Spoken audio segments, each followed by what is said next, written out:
This will be Miami's first ever Elite Eight coach. Congratulations. Give it up in your statement, please. Yeah, well, first of all, I've never done this in my career. I apologize to Denise in the hallway because I was so excited I forgot to shake their hands, and that's just not my style. So that's the first thing I wanted to say. They are an awesome program. A very, very difficult team to defend, obviously. They did a great job surprising us with that pressure. We were in some foul trouble, so they picked a good time to do it. But all the credit in the world to them. And, I mean, Maddie is everything she's been advertised, and we really pride ourselves on our defense. And, you know, the only thing I can kind of brag about is it took 29 shots for her to get 31 points. And I think at the end she missed some shots that, you know, she normally doesn't, but maybe it's something to do with that we wore her down a little bit. But we had some really special performances. But Jazz Roberts, you know, that's 26 points on 16 shots. That is Cool Hand Luke is her new nickname. Okay, she doesn't even know that movie, but that's her Cool Hand Luke, and her efficiency numbers are incredible. And when the team is like, beat Jazz, let her eat. She's beasting. She's bullying. The whole team was on the Jazz train, and that's what's special about our team is we'll find a matchup. Destiny was a great matchup for us too. 15-9, 26-9, great matchup. And then we were in a lot of foul trouble in that second half. We got a big lead. 7 minutes left in the third. They're already in a bonus, something like that. Completely changed the game for us, and we had a lot of foul trouble. And it was very much a lot of decisions and a lot of choices, but our bench held, and particularly I thought Lachey Dwyer was special off the bench for us, and that might have been the difference for us. So when the starters got back in, we know how to close out a game, and I'm really proud, and I can't believe it. I mean, I'm not going to act cool. Like, this is awesome. They asked me yesterday, somebody asked me, was that Indiana win the biggest of your career? And I just wouldn't answer the question because I just thought, no, because Est is kind of final, Est. And we still had another big win ahead of us. And so I'm not going to say this is the biggest win in our career either. I'm just not, right? We're going to keep pushing. We're going to keep plugging. We're going to keep preparing to win. Going to open it up for questions of student athletes, starting with Andrea. For both players at the end of the game, when it's tight, you've had that big lead, now it's close. What allowed you guys to be able to make the plays to be able to pull this game out? I think it's just going back to what we do in practice all the time. All those plays we run 1,000 times in practice, and we trust each other a lot, and for us to, execute those plays is big time for us, especially having the starters out there. So we know executing the plays was going to get us the big win today. Down here on the right. Yeah, Mitch Northam filling in for the Miami Herald. Destiny, there's that moment, it's 38 seconds left, Jazz hits that bucket, and she's fouled, and she's on her back, and you and Haley are kind of in her face, slapping her on the chest. What's that moment like? What kind of confidence are you feeding her? I mean, I've been giving Jazz confidence since the season started. I call her my twin because I feel like we got a similar game, and I've been in her head since the season started. I see so much potential in her. So continue to make her confident is what was going to continue to make us go further. But at the moment, it was just like you won the game for us right there. Like, once you hit the free throw, you could steal a game for us. And for her to be so young and a sophomore, it's just like you here right now, so take advantage of it. And, yeah. I'm proud of her, so. Right here. For both players, Chantel Jennings with The Athletic, end of the third, beginning of the fourth, I think they went on something like a 23-2 run. What are the conversations at that point between the players specifically about maintaining your cool, keeping your composure, and trying to sort of quell that run? Yeah. On the court, we still continue to huddle. We did kind of lose our composure for a little bit and allow them to go on a run. But we still would huddle as a team and just talk to each other and say, hey, like, we're still winning. Like, we just need to stay together, like, handle the press. And ultimately, like, we did it got better after that. So, like, we were in some foul trouble, which was smarter than the press. But we still remained, together as a team. Any more questions for the student athletes back here on the right? Destiny, you had the assignment sometimes of guarding Maddie Siegrist. What were the challenges and what worked for y'all? I respect her game, so we knew that she was going to come out and score. I mean, she scored 20-plus points in, I think, 32 games, so we knew that we tried to at least try to, stop it, but stopping somebody like that is almost impossible. You got to kind of respect her game. But we always said if she score and we win, then it don't matter, how much she score, but you do have to respect a player like that. Athletic? Destiny, you guys played in a really tough league, obviously, this season, but at this point, you guys are peaking. You seem to have caught this momentum. What is it like to be playing with this kind of momentum behind you right now at this time in the year? It feels great because, now we're the only 8 teams in the country playing right now, and we're going to continue to stay humble and blessed and take advantage of this opportunity, stay together and just enjoy these moments because this is my last year with, this team and these group of young ladies. So just enjoying the moment and staying together, remaining humble, and, continue to try to get some more wins. Andrew?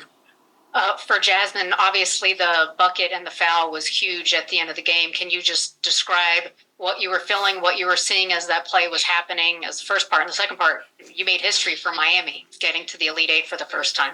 How does that feel? It feels amazing. When I just always crash the boards, like offensive or defensive rebounding. So I saw the shot go up, and I'm like, all right, I need to get this ball. And so I put it back up and getting the foul, and it felt great. And at the free throw line, honestly, I was just telling myself these are the biggest free throws of your life. You got to hit these. You work. I put a lot of work and I practiced my free throws. So it was just I had to tell myself good things, positive things in my head, and it worked out. And then winning the game was just crazy. I'm so happy. Any other questions for our student athletes? Thank you. Thank you. Thank you.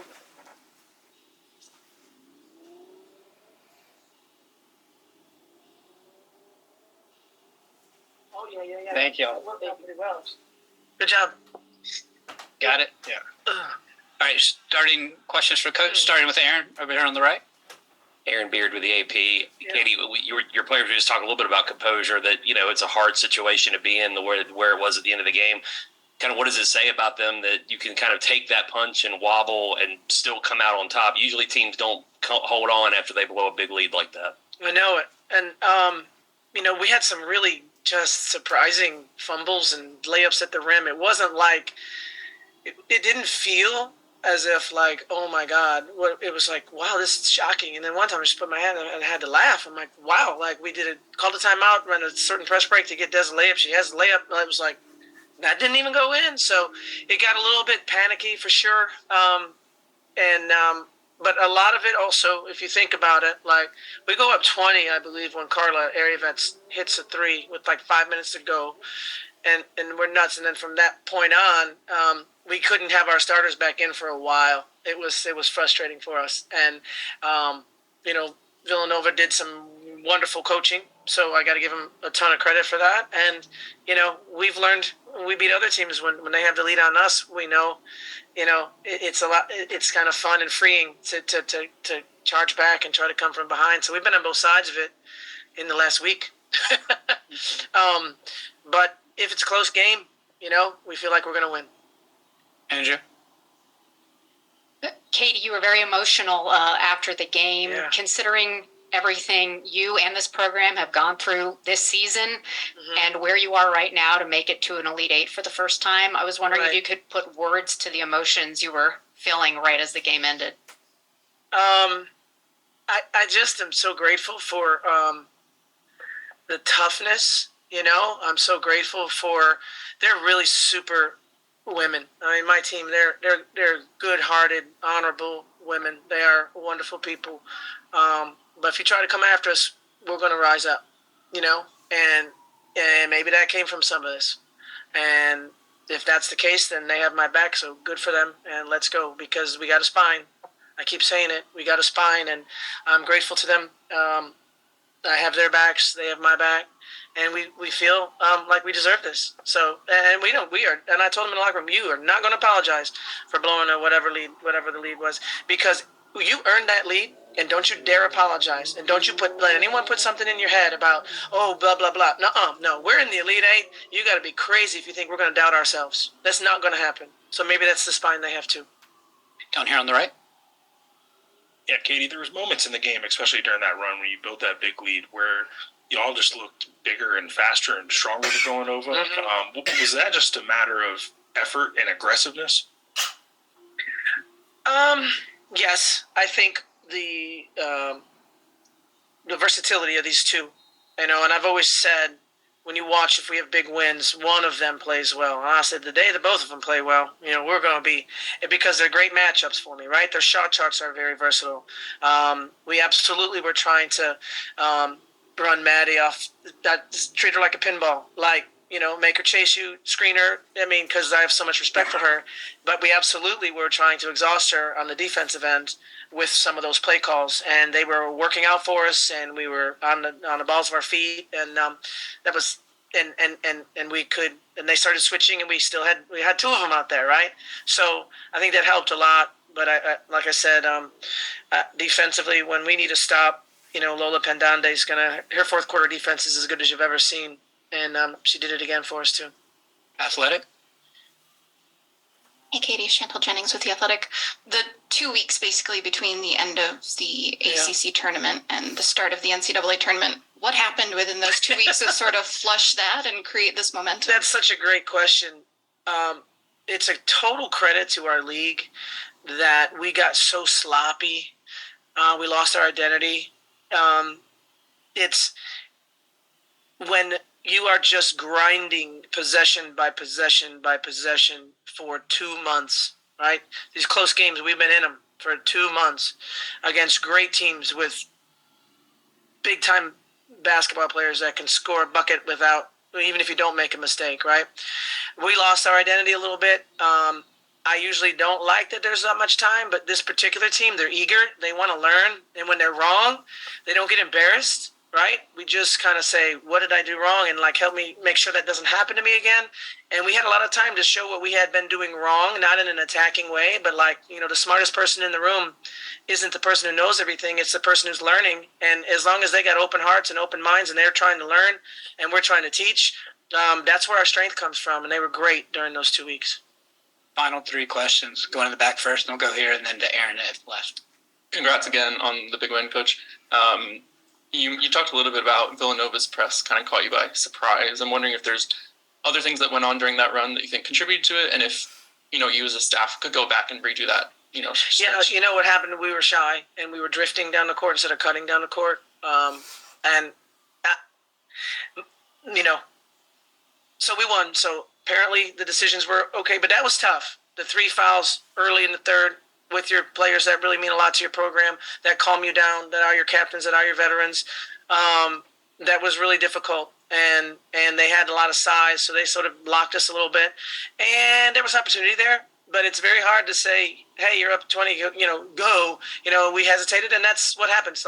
Leads are hard to protect against great teams, and they're hard to protect against not great teams. They're hard, and we were protecting instead of staying forward, and that's a credit to them. That was good coaching. Like I said, there's going to be great players and great coaching in the tournament, right? I'm not going to apologize for it. Villanova's great, and we were just whatever, 1 or 2 points better today. Chantel?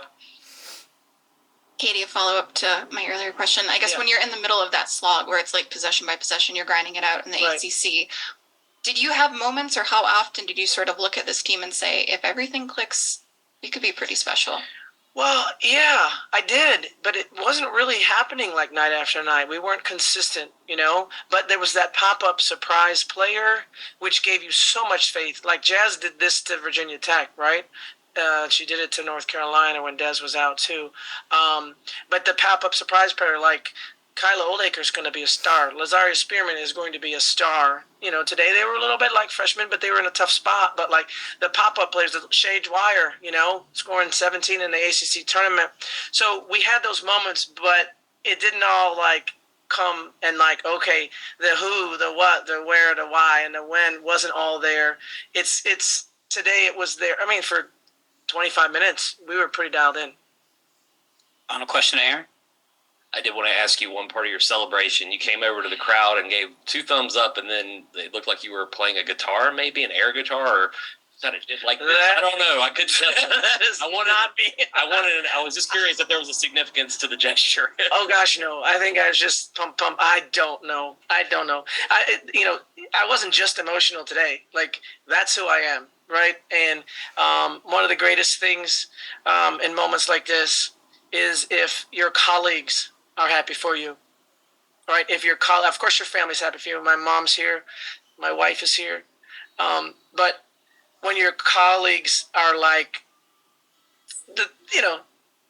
tweeting and texting you, things you can't even repeat in a press conference because they're so darn happy for you, that's where you feel like, okay, and we had a bunch of ex-players in the stands. They did a whole video today, about 8 minutes in our pregame meal of alumni that have just reminded this team, like, people that the kids are like, who's that? I'm like, okay, that's so-and-so. She played in 19, but it just caught me by surprise, but it was very emotional. But it was like pouring in and being proud of you, but like happy for your success is the highest compliment you can get. And I feel like this team has got a lot of people happy for us. Congratulations. We'll see you this weekend. Thank you. Thank you so much.